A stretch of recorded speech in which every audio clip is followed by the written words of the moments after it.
So I was painting the other day and the colour I'd mixed didn't look the way I wanted it to look on the surface of the painting.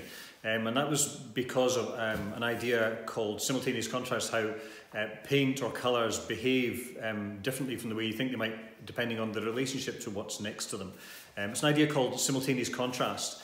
And it's there's a well-known artist teacher called Joseph Alberts who wrote a very famous book called The Interaction of Colour, where he explains and expresses and talks about that idea quite a lot. Now I'm going to sort of try to explain it to you, and it's best explained initially with using just black and white grey rather than colour. So if I hold this up here, that's just a rectangle of flat grey, the same all over. And if I take, if I flip this bit of paper around, I'll show you, it's actually part of a grey scale continuum. So when you see that grey next to all the other greys, it appears different. So this grey here against this grey here, both flat grey rectangles. Against this grey here, against the edge, this one appears lighter against the darker grey.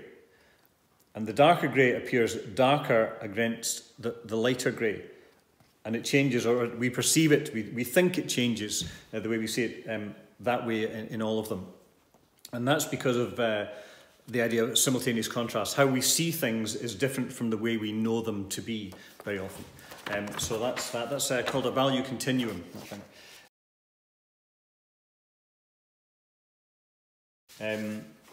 Another way of showing it is this two rectangles, one black, one white, with the same grey in the middle of them. And the grey on the black rectangle appears to be lighter than it does, and it appears to be darker on the white rectangle.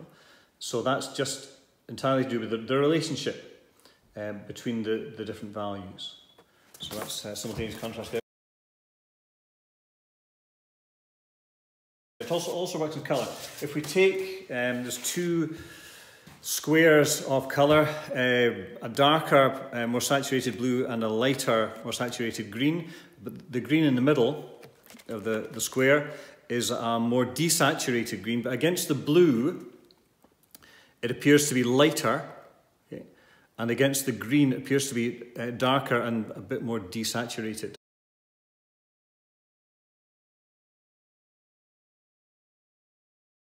So, Joseph Alberts, who wrote the book, created a sequence of works. This is something we did in class a while ago, entirely based on his work, called Homage to the Square.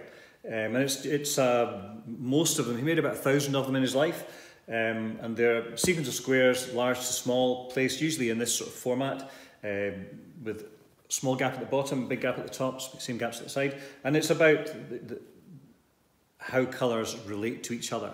And the idea of simultaneous contrast is really important in that sequence of work. Really beautiful, lovely things. Simultaneous contrast, it's about how colours behave differently according to their relationship with the colours around them. What we know something to be is very often different from the way we perceive it in terms of colour and lightness and darkness. So that's simultaneous contrast.